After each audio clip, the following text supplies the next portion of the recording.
Hey everyone, welcome back to Corporate Decoder. Today we are diving into a report so full of corporate jargon it's like trying to understand a cat's tax return. Get ready for twists, turns, and maybe a surprise bonus or two. American Woodmark Corporation, a big name in the kitchen and bath cabinet world, just dropped a filing. The filing talks about special bonuses approved for their top executives, essentially to keep them from leaving. We'll dissect who got what, why, and what it all means for the company's future, and more importantly, if they will go down the drain. Before we get started, if you like simple explanations of complex topics, make sure you subscribe. We also have a Discord community linked in the description below. Come say hi.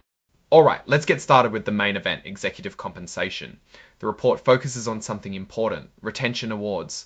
These are special bonuses in the form of stock given to the company's top executives to keep them around. Quote, why would American Woodmark need to do this? Well, the company says it is because they need to keep the team together during challenging times. They also mentioned the recent departure of their chief financial officer, the person in charge of the money. Losing a CFO can make things unstable, so they want to make sure everyone else stays put. That makes sense. The idea is to focus the executive team on making the company more valuable in the long run, which in turn would benefit the company shareholders. So, who got these bonuses and how much did they get? Let's talk names and numbers. M. Scott Colbrath, the president and CEO, got the biggest chunk with 12,870 restricted stock units.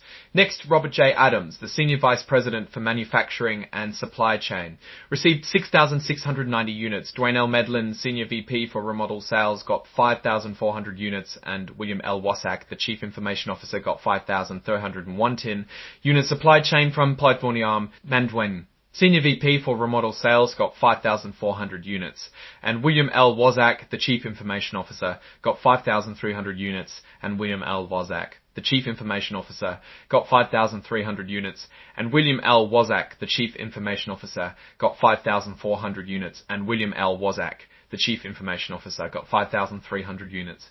And William L. Wozak, the Chief Information Officer, got 5,400 units, and William L. Wozak, the Chief Information Officer, got 5,310 units.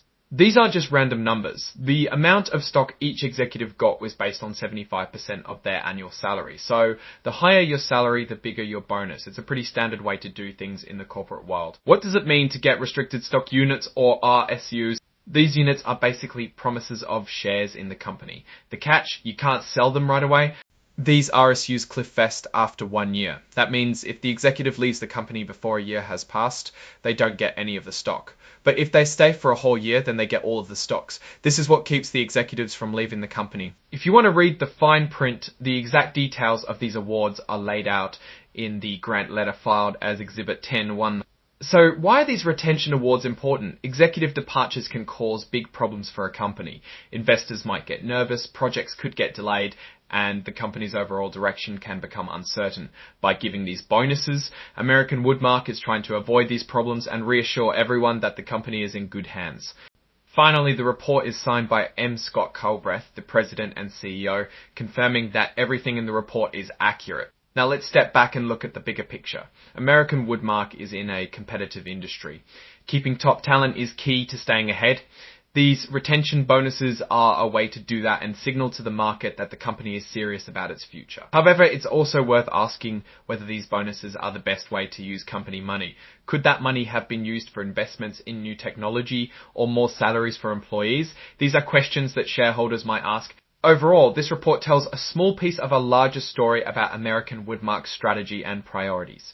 It's a reminder that behind every corporate filing there are real people, decisions, and potential consequences. Alright, that's our breakdown of American Woodmark's latest filing. I hope you found this explanation helpful. What's your take on these executive awards at American Woodmark? Drop your thoughts in the comments. If this analysis was valuable, hitting that like button really helps, and subscribe for more deep dives. Don't forget to check out the Discord in the description. Thanks for watching. See you next time.